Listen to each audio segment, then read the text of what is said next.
cứ 5 mã một xong anh gạch đít xong rồi sang một bên khác tí cho biết sao lại mua bắp cừu nè.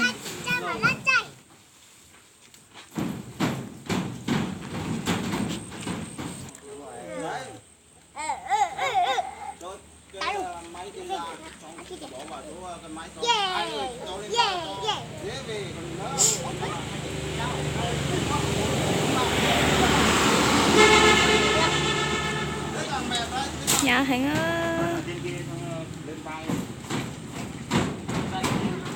buôn đã nấu rồi nè.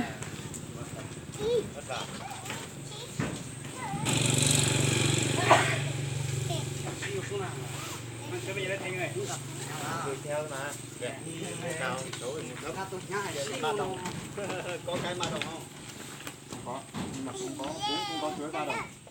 Cha mẹ tôi có. Sáu.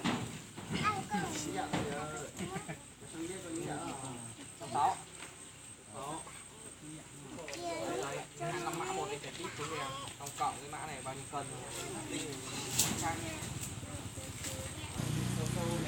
Còn nói chè mua bắp cừu nè. Sẽ còn nó nè, còn nó lại một trái thế nè, một trái nè.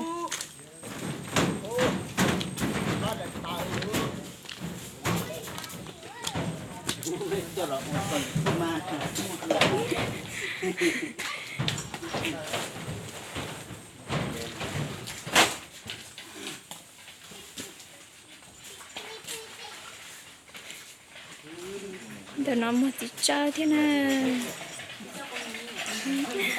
Chơi rồng lắc cơ. Yeah. Chơi rồng lắc cơ chưa? Ít ký bây giờ.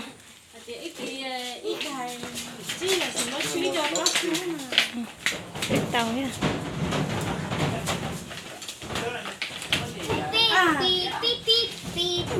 Nó cũng một tí chơi.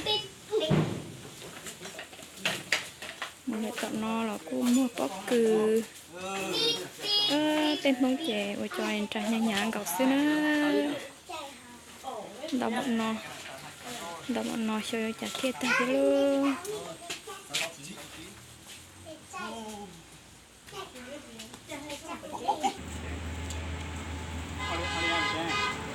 Tê sáng lòng bọn nó là nhỏ của tao.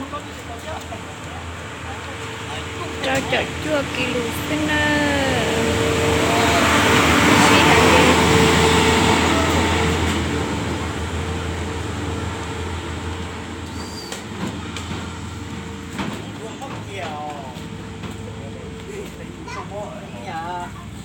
nó để cha nó ngày thì nó trăng rồi. Cái này nếu trở tay thì ta tiền đó. Cho xiang lại giờ ta tiền luôn.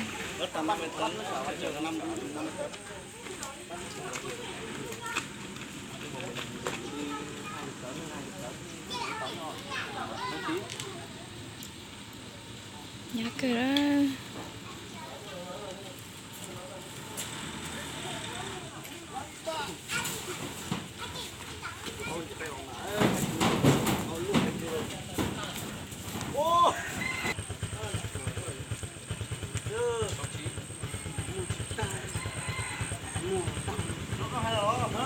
Muốn à? Muốn tao không? Tao đó.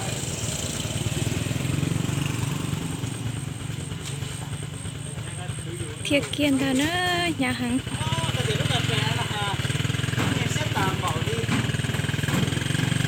Sao nói vậy? Chụp hình nhưng mà bị mối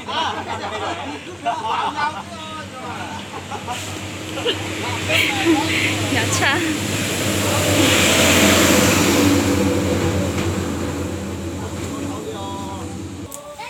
Ta tỏ lụt chơi thế lâu.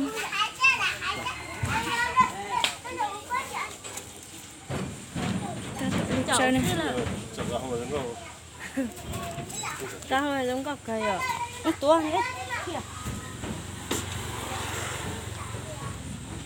Ta tỏ lụt chơi một chơi.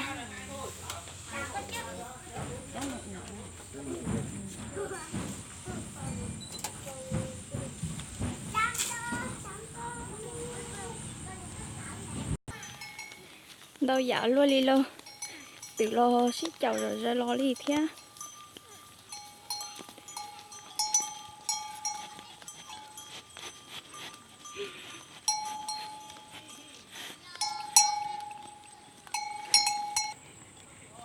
tự lo tự họ tin này lo tin này tự nó rau thiết theo gì họ tin này một khổng na cái sách từ kem một bó cứ ủa bây giờ xí xèo đi nữa sa hàng liều hết ta đi chỉ nó chạy được á một bó cứ đua nữa Một cái lưới chuột. Đó chị xem đây nè. Nó nè. Ngày tí chỉ có có thế hả? ta kia đó sang nọ lo được bao cơm. ta chỉ nói chạy là số nhiệt thế là Nó mình sát tà gì ừ. tao nhiệt đó ta chỉ mà món lợt ta đi là